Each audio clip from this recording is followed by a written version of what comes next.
guys. Hi, friends. My name's Cody Roecker, and I'll be your moderator today for this wonderful panel. This is the A team discussing aromantic and asexual spectrums.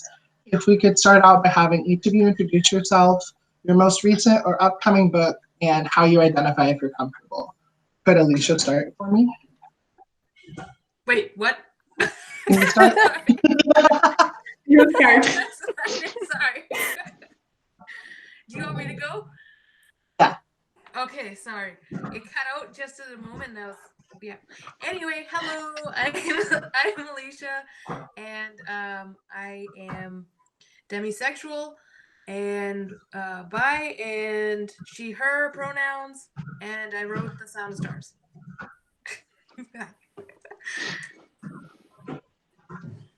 Okay, Destiny. Hi, I'm Destiny. I identify basically as queer, somewhere on the A spectrum and bi. Who knows? It's all a moving target. And my most recent book was Beneath the Citadel, and then I have Fire with Fire coming out in 2021. Lana. All right, I am Lana Wood Johnson, the author of Technically You Started It, which is a book entirely in text transcripts and very nerdy. I identify as we're gonna go with triple demi, and yeah, that's me. Hey. Oh, and I also use she/her. Sorry. Yeah. I am Laura Pohl. I am the author of The Last 8 and the first 7, which I have with me exactly because I thought about using them on the panel. And I write mostly sci-fi and fantasy. I am a Latina Brazilian author, and I identify with she. That's my dog. I'm sorry.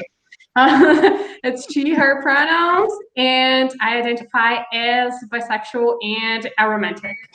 And my main character for The Last 8 is also aromantic and bisexual. Woo! Wonderful.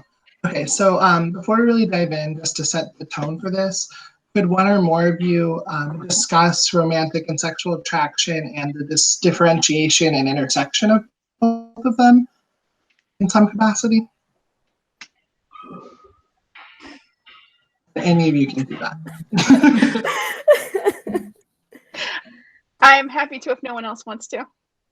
I can do it, but I think, Lana, you should go. Go ahead. How about I handle asexual and you handle aromantic? Oh, it's okay. Okay, go. Okay. So the asexual aromantic spectrum is identities that fall within oh, I had it. Okay, sorry. Adib can cut this. This is fine. Okay. Okay, asexual and aromantic are identities that represent a lack of attraction, similar in a way to how a homoromantic person lacks an attraction to someone who is heterosexual. Aromantic and asexual people lack levels of attraction to different kinds of people. So personally, I identify as demisexual, which means that in order to experience any kind of attraction to someone, I have to have a personal connection to them, emotional, otherwise. It is, each person kind of identifies how they identify, each person chooses how they identify kind of differently. And it's kind of their catch-all terms, but you'll notice that most of us picked both a romantic representation and a sexual representation for ourselves because they don't have to match. You don't have to be romantically attracted to someone is different than being sexually or physically attracted to someone. And understanding the separation of those two elements is a part of the asexual, aromantic, and then also side piece of the agender representation of of the spectrum. So it can go anywhere from you're just normally attracted to someone, which is alloromantic or allosexual, and all the way to not experiencing any sort of attraction at all, which is the aromantic and asexual. And then pieces in between, the fragmentation of that and how you figure out yourself is kind of what falls within that. I think you've already defined it perfectly, so I don't have to go, but I do have to pick up my dog because she can't stop like whining. A second, please. Yeah.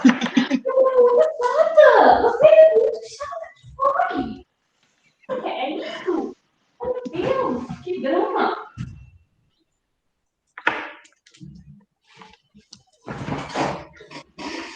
Oh, I thought Sorry. we were going to get a Okay, Steven I'm back. dog. I was excited. Show it to you, but it's like there on the couch. It's a very tiny wiener dog. But I think she just like kind of like wants her chew toys right now. And then if she doesn't get them or if they're stuck somewhere, I have to pick them up for her. And she starts barking until I do, which is very, very nice. She trained me well. Adiva's gonna hate us, but we've done a lot of work, so it's fine. Okay. Go on. Focusing. Okay. Does anybody else want to add on to that, or do you think we're good? Okay. So my next question is that you all write very different books. What was it like writing A-spec characters and putting them in the different worlds that you guys created or already existed? Well, I'll jump in here. I'm already a Black author, so I get to write about the Black experience, and adding another perspective, in this case, my own identities, was just another way of writing. It felt very natural to me, so I didn't have to really think about it too much. And of course, I know that my experience with sexuality is going to be much different to even someone who has the same identity or shares the same identity as me.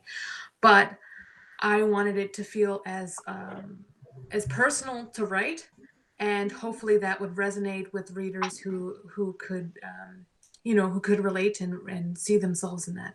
So it was just one aspect of many different identities that kind of converged into the story. And when putting that into science fiction, which I do, it's just another part of a character, and characters are extremely important. World building is another thing altogether. So it's like just kind of putting them into different pieces, if that makes sense. And I want my characters to not react necessarily. I want them to be proactive, and I want them to feel all these things. And kind of, if it's in the first person point of view, which mine was, being able to just kind of go through the motions of what they're thinking, of what they're experiencing, and how they're going to view the world is extremely different than maybe a white straight person. So it's going to be it's interesting to do that, but it didn't feel like I had to work too hard for it, because that's just again, it's an organic way to write. I think writing your experience, as long as you're not necessarily so close to it that you can't do it, when you're just writing your experience and you want to make sure that you're writing it in a way that feels good for you and that you think will be good for the readers, especially if you're writing for teens, then it's probably the best thing and the easiest thing for me to do. It's just writing, if that makes sense. Mm-hmm. When I was writing Beneath the Citadel, it's a high fantasy, and several of the main characters are queer, including one ace character. And for me, it was just really fun to be able to write these characters that I could relate to, having the sort of high fantasy adventures that I grew up reading. And the books that I grew up reading didn't necessarily have characters that I could relate to. So it was really fun to be able to write them in a world, having adventures that didn't specifically have anything to do with their sexuality. Yeah. Because I think that queer kids should be able to have just as many adventures as straight kids without it constantly coming back to, any kind of suffering or anything like that. And And I know that me personally, I don't go about my day constantly thinking about my sexuality. I can go long periods of time without thinking about it. And so I feel like when I'm writing characters, I think it's important to give them full-rounded personalities that don't just boil them down to just XYZ traits.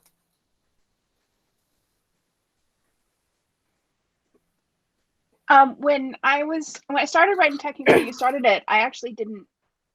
I was just kind of having fun. I didn't think it was ever going to go anywhere.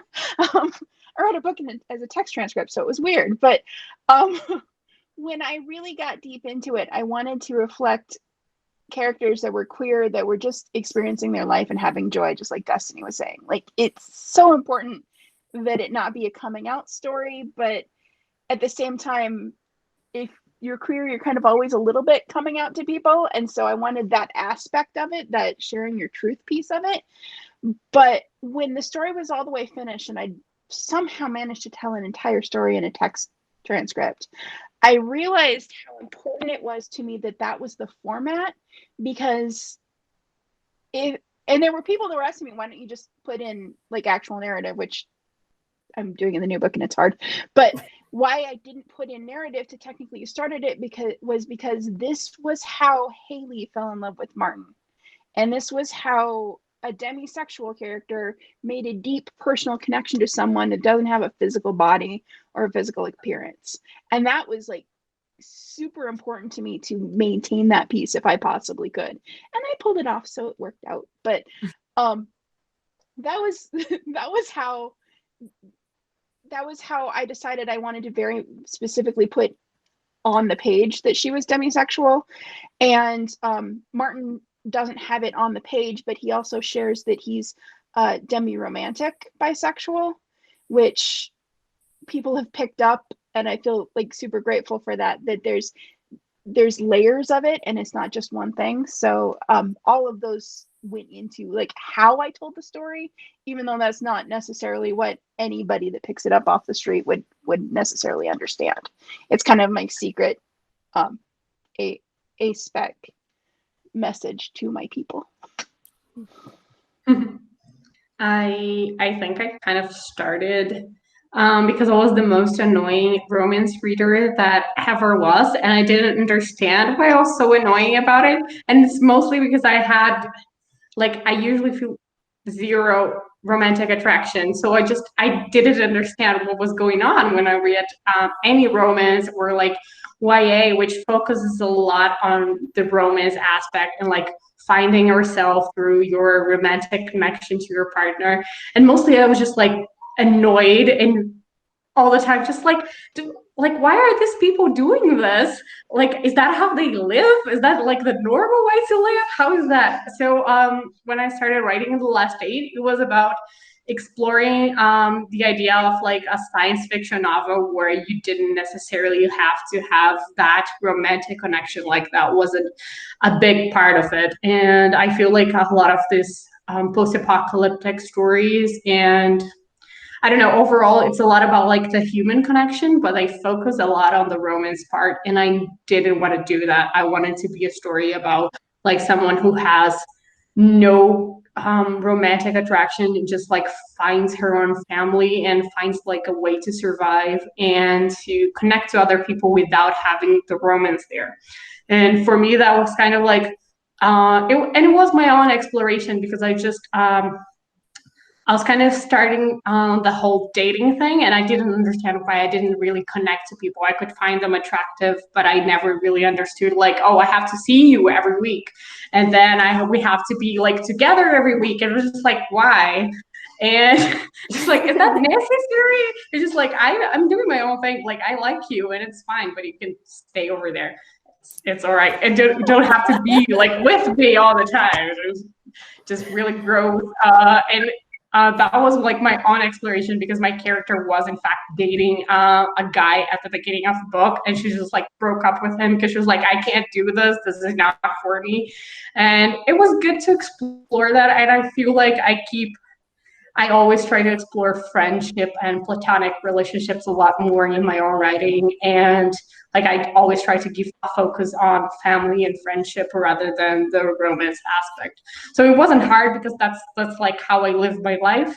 But at the same time, it was different, like figuring out where I was with this writing and what I wanted to achieve with it, just because it was the same time I was still figuring out myself and like how I saw myself. So the last 8 kind of like gave me the space to explore that. So it was nice. Yay. Okay, so you guys already touched on this a bit. But, the spectrum of asexuality and aromanticism, is that such a spectrum? Could you talk about the identities in your books and how wording? Could you talk a bit about the identities that you just chose to put in your books and how that played out a little bit throughout the writing process and throughout the writing process and throughout the whole entire book?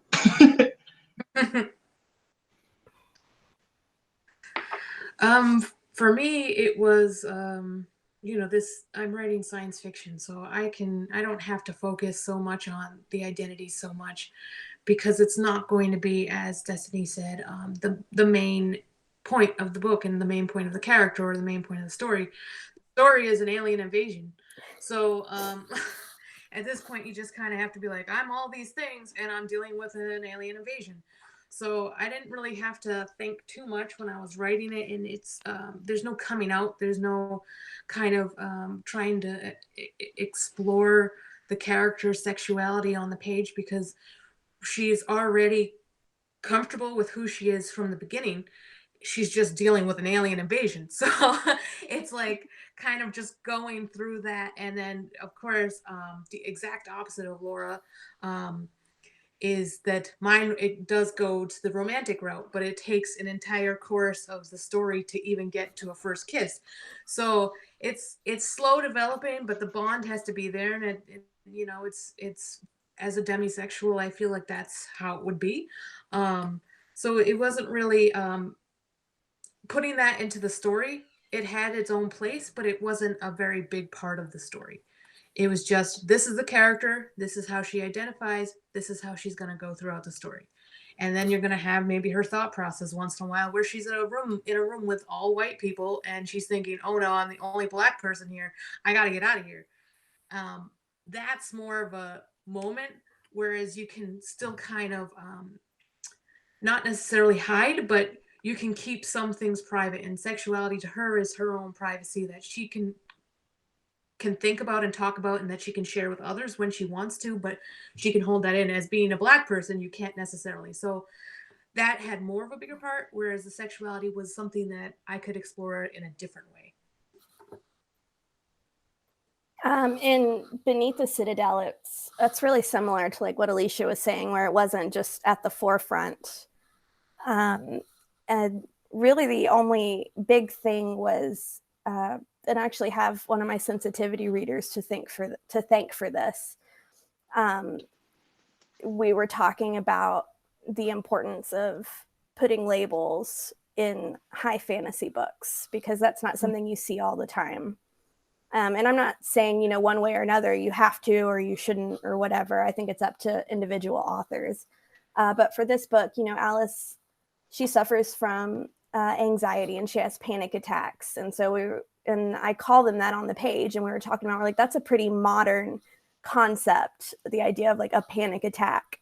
So I was like, you know what, there's no reason to not use terms like bisexual or asexual. It's my world. I invented it. I can decide. So I can decide things like, okay, there's no homophobia in this world. And also all these labels exist for characters who want to use them. So, you know, the term asexual is on the page, but again, it's who she is. It's part of who she is, but it's not necessarily part of this particular adventure that they're having.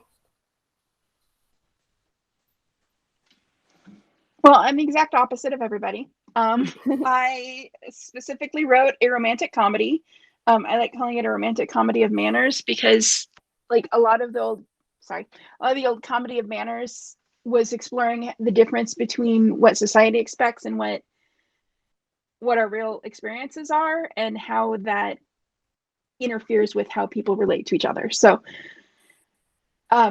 putting that on the page, I was actually going through my own self-discovery at the time. So a lot of what Haley's doing is very much questioning her identity as she goes, and her friends, of course, like kind of pushing that questioning to the forefront, with Lexi having what she sees as very normal, let's have fun and talk about who we are and our sexuality and our identities and all of that, and Haley is growing more and more uncomfortable. So I wanted to kind of show,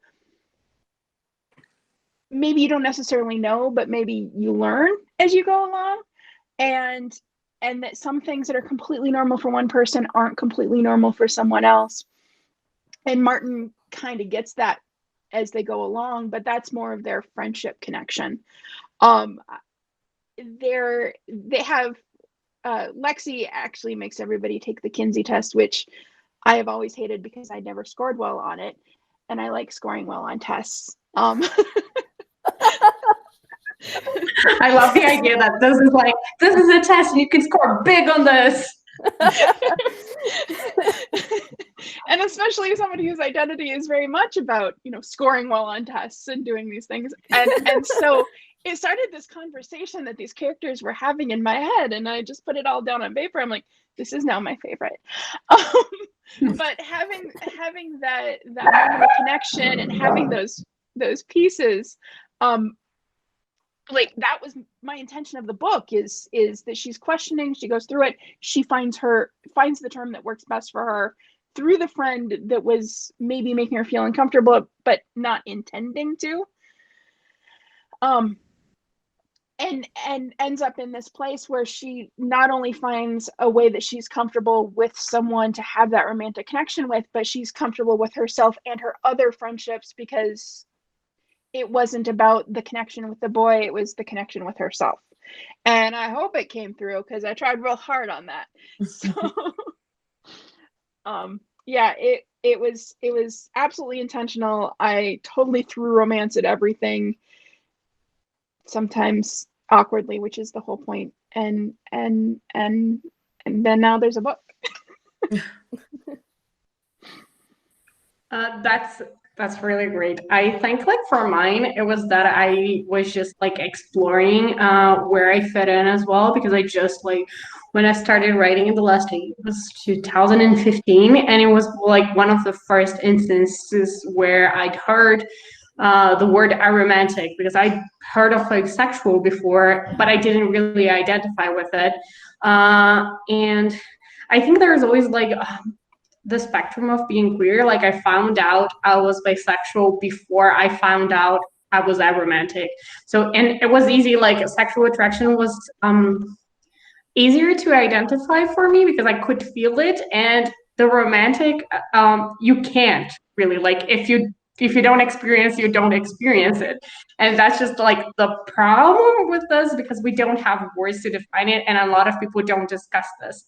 So I just thought that I was very weird and very like left out, because everyone was like, oh, I want to find love, and I have this boyfriend, or I have this girlfriend, or just like exploring their relationships. And I was like, okay, I'm not really interested in that. I'm just, like I love my friends, and I love this this world and these relationships we can build, but I'm not interested particularly in building a romance for myself, or just like dating in general.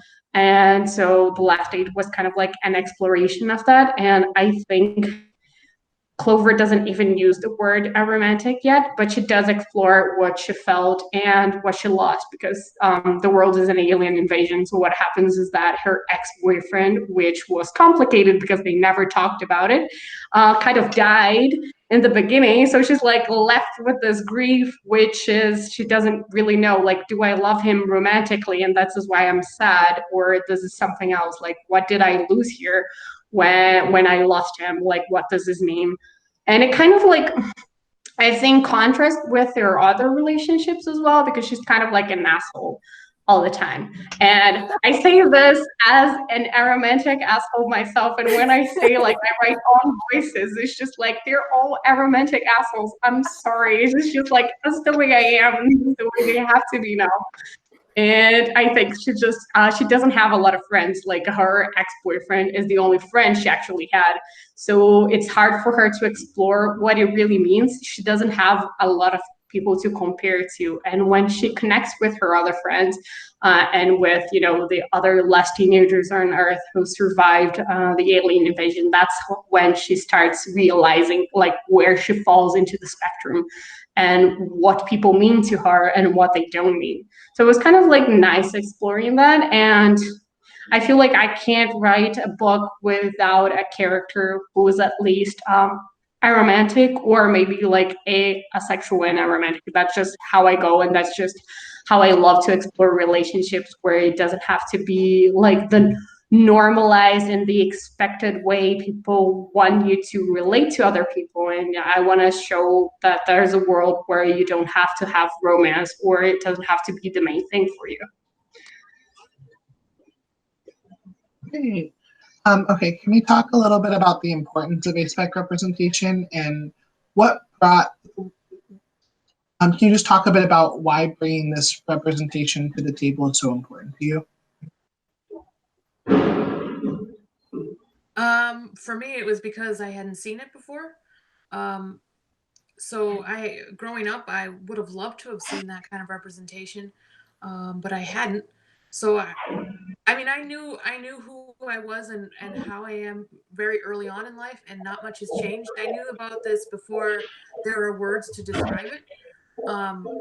So when I was able to kind of get the words for it over the years, which they now are more, readily available and people know them, writing that kind of representation made the difference and it was amazing for me. And I know that when I was a kid, I would have loved that. I would have loved to be able to put the word to what I was right there. And I hope that, that for readers that they can read this and go, oh yeah, that's me. That feels good. It feels good to be represented in a way that feels authentic and that doesn't hurt me at all. And it's nice to see yourself on the page, especially in the Black community, which doesn't really talk about sexuality that much, and there's a lot of stigma around it. So it was nice to be able to kind of participate in those intersections while writing this book, and to know that for some parents, maybe because my character lives on the Upper East Side with two Black parents, and they accept who she is, and she's like, they know how I am, so it's not a big deal. And we don't have that kind of coming out moment, but to have that acceptance right away, where it's not something that's hard fought for and doesn't have to be this whole big thing. It's not the plot. It was really refreshing, and it was really exciting for me to write, because it was something I hadn't seen before. And I guess that's really where I was coming from, is I want to be able to give a story that represents people like me, and makes them feel good and makes them feel like, hey, this isn't a big part of my life. And it is, but it's not a big part of this adventure I'm on. It's just me, and I get to do this, and I get to have fun, and I can have a love interest, and I can do all these things. And I really love to be able to do that. I was definitely the same way when I was growing up. I didn't even know that the asexuality or aromantic spectrum was a thing. I did grow up very sheltered in I went to a private Christian high school. So, that's a tiny little world right there. But, I didn't have words for how I identified. I didn't even know that it was okay to identify as anything other than just heterosexual until I was an adult, basically, when I was finally able to kind of break out from my upbringing. But so for me, it was just, like Alicia said, it was just being able to put into a book what I would have loved to have read when I was a kid. Because I feel like if I could have read these books, then maybe earlier on I would have been able to have sort of the light bulb moment of, okay, there's not something wrong with me. I'm not missing anything. I don't know about you guys, but I really bought into the whole like, well, when you meet the right person, then you'll start feeling that way. And so then it like brings up this whole mess of like, well, why am I not meeting the right person? Is there something wrong with me? So it really wasn't until I was an adult that I was like, okay, now things are starting to make sense. And I really wanted to, if it's possible, to give it to even one kid to have that moment of, oh, okay, so this is totally normal, the way that I feel and the way that I am, and maybe give them a word for it that they hadn't heard before. So that's really what was important to me. I'm very similar to Destiny, that I grew up in a very closed, very Christian kind of environment, only I took it as I was really good at it. Yes. I was so good at all those purity pledges and not having impure thoughts. Like it was my thing. I was so good at it. And then I realized, no, wait, actually I'm supposed to find a husband and get married and have 13 kids, and that's not gonna happen. So how am I gonna figure that part out? We'll save that for later. Like I honestly, my husband was my first kiss and I was 24, and I still thought I was not queer. I just thought I didn't have opportunities. So the whole process of writing technically and just like embracing pieces of the book community and all of my online life has gone on for longer than most of my readers have been alive. So learning all of these pieces and opening up my world was one of those things that I really wanted to put into the story that I was writing, because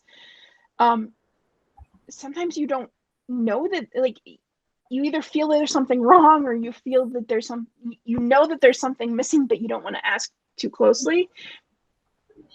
But looking at things helps, and understanding that maybe this is a thing and maybe this is an option helps, because I have had multiple friends come up to me and go, oh, I think I'm aromantic.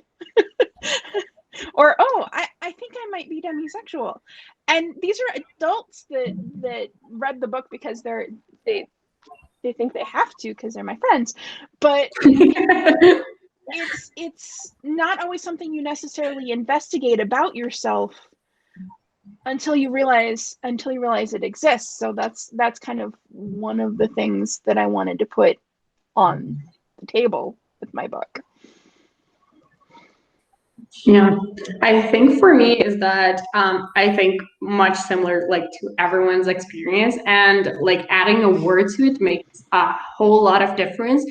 And I think that feeling of adding a word is just knowing that you're not alone in what you feel. And I think that's the key part of like having representation, is that you don't think like you're the problem.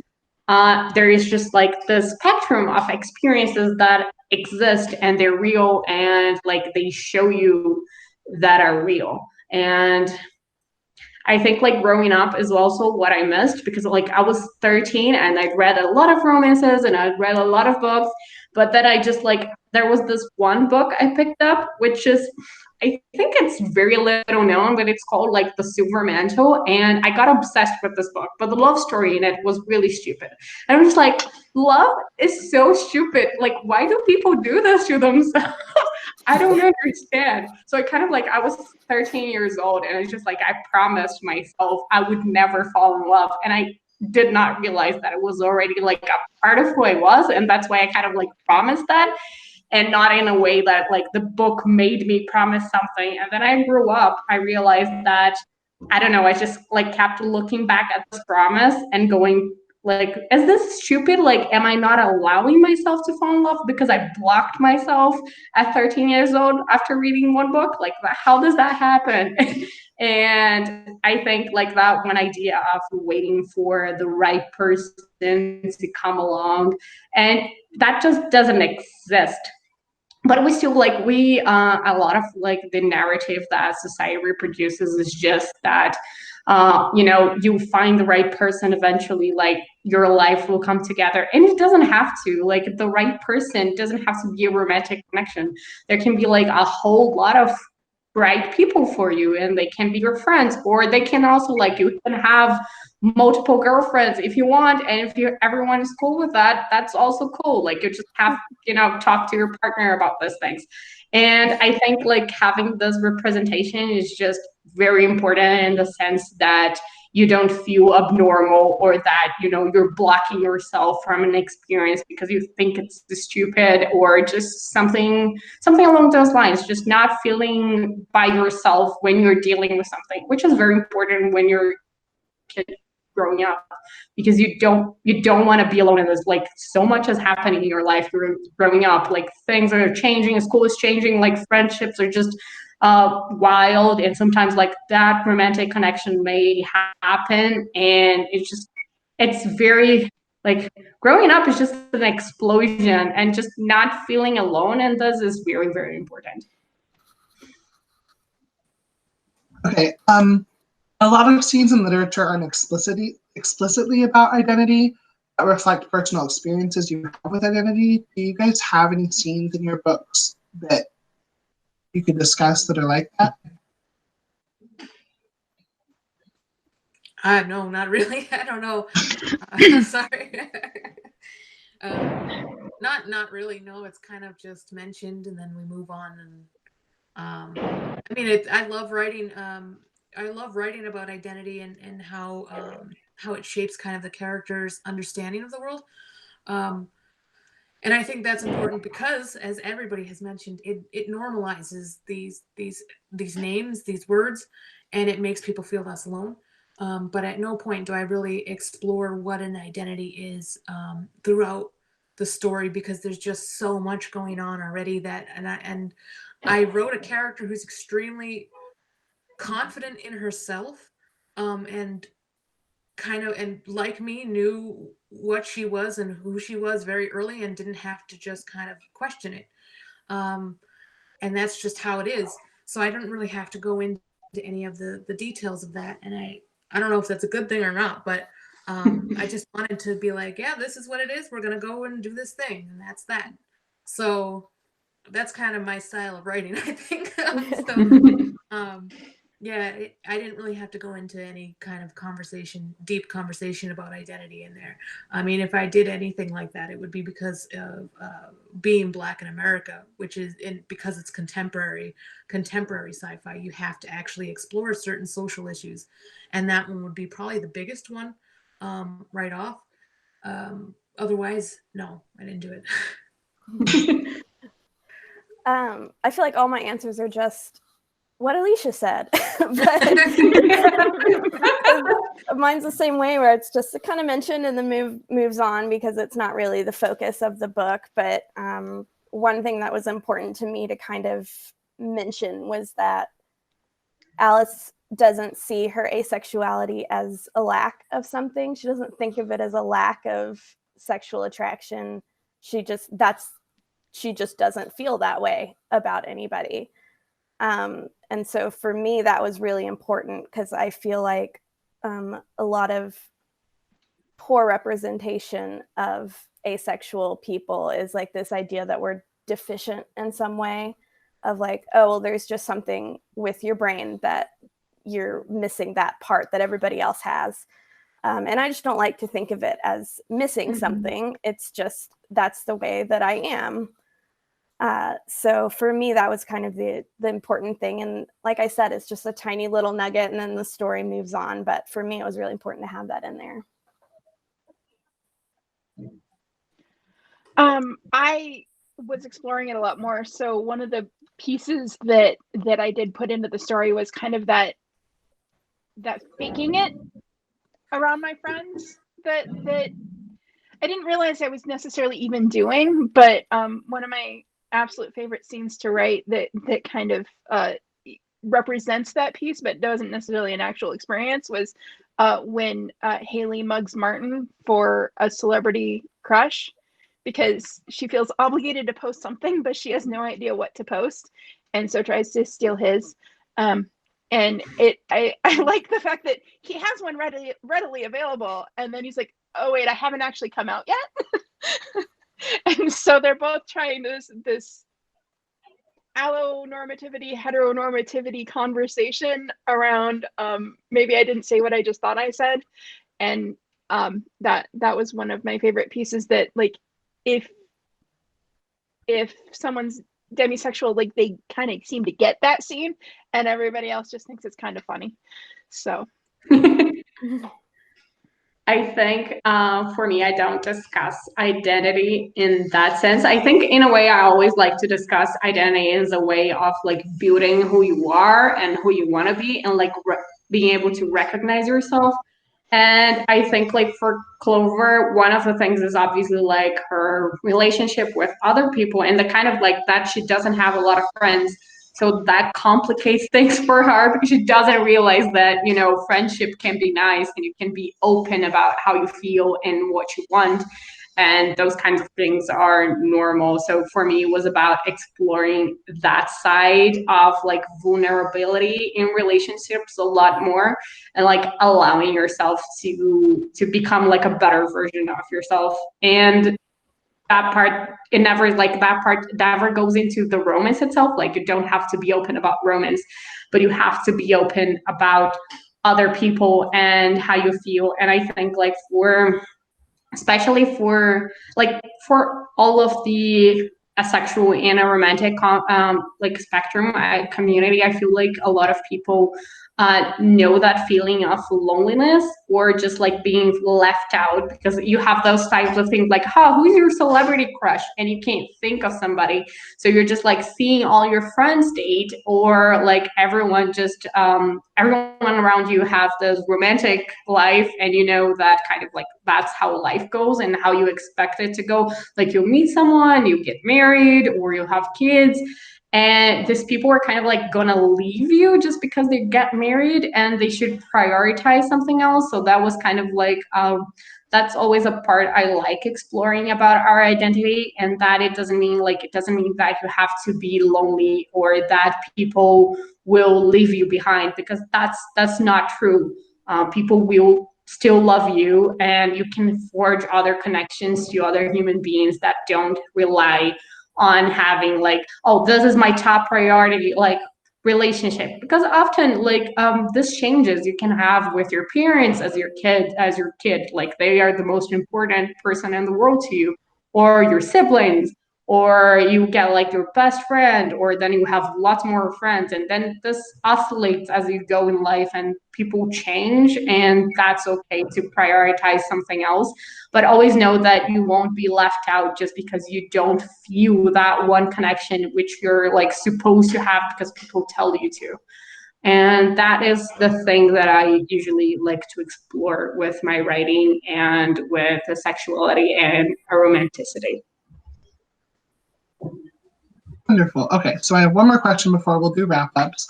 My last question is about a spec rep. And if you guys could recommend your favorite books with a spec rep, wherever it be in fiction. Tarnished Are the Stars by Rosie Thor is phenomenal. There are so many books that are coming out recently, or they're coming out soon, that I can't really talk about yet. But you know, sometimes people give you your books and they're like, "Well, you just read it," and you're like, so just kind of like waiting for all these books to come out. And I think Rosie Thor is just like a genius. Whenever you read what she writes, it's just like, and she's so smart. So I look forward to all of her stories because it explores it in a different way than I do.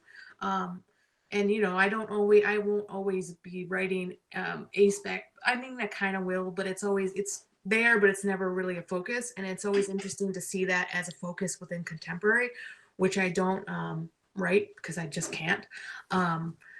So I'm excited to see the books that come out in the future about it. I'm a little biased because I'm friends with the author, but I really love Tosh Hart's Tolstoy. It focuses a a lot on the character's asexuality. And for me, it was one of the first books I'd ever read with an asexual character. And it was the first book I think I ever read that was sort of the main focus of the book, was her kind of learning about her identity and learning how to like live in the world with that identity and be comfortable with herself. And I definitely cried at a few points just because it was one of those moments where it's like, I feel seen at last. So for me, that's definitely my top recommendation. The first book that I really saw asexuality representative was Farrakhan's Let's Talk About Love. And it was so very different than my experience and so very different from what I was trying to write. It almost like hit me in the face. And it was nice to see that there's not just one way of being asexual or aspectrum or aromantic or demisexual or whatever. There's 1,000 different ways, and we're just all kind of forming our own community around that. Yeah. How we understand it. Yeah, I feel like there's so much diversity in this own spectrum that can be explored, because I don't identify as asexual, but I do identify as aromantic. And those kind of like, usually if a character is asexual, they're also usually coded as aromantic, and that is not always explored. Or like they are asexual, but they're biromantic, but the other way around doesn't happen a lot. And like the other way around is the way I am. So it kind of like complicates and shifts things. I would say that one of my favorites has been Beyond the Black Door by A.M. Strickland. It's the character is asexual, but I think she identifies as biromantic. I don't particularly remember, but I think there is this, she has a villain. It is a villain romance, and I love villains. And for me, that was like, oh, this is peak. Like, I understand this. I think also because I usually connected to villains as a child, just because they're usually coded as a romantic, just because they don't feel like romantic attraction to anybody. They're just like kind of like focused on their own plan and taking over the world. So it's like, oh, this is, I understand this. Like, I also want to take over the world and do not have time for romances. And this is kind of like the idea that I had like as a kid. That's just like how I envisioned a lot of villains. So I understood. So I think that that book explores a little bit of that idea. So I really enjoyed it. Wonderful. Okay, so to wrap up, if you guys could all say your names again and where we can find you on different social medias. Okay, my name is Alicia Dow. You can find me on Twitter as at Alicia Writes, ALECHIAWRITES. I have a website, aleciadow.com, ALECHIADOW.com. Yeah, and you can always find me on Instagram too. I think it's just at Alicia Dow. And thank you so much for having me. I'm Destiny Soria, and you can find me on Twitter and Instagram at @TheDestinySoria. My website is destinysoria.com, and my email is destinysoriawrites@gmail.com. And I've had a really great time, and it was so wonderful to talk to all you people. Yay. I am Lana Wood Johnson, and my website is lanawoodjohnson.com. That's LANAWOODJOHNSON.com. I am on Twitter and Instagram as @Mulibris, MULIEBRIS. Yes, I can spell my own name. It's the goddess of fortune that covers the luck of women outside of the home. So I stole that a really long time ago and use it everywhere. This is my dog decided to show up now to introduce us at last.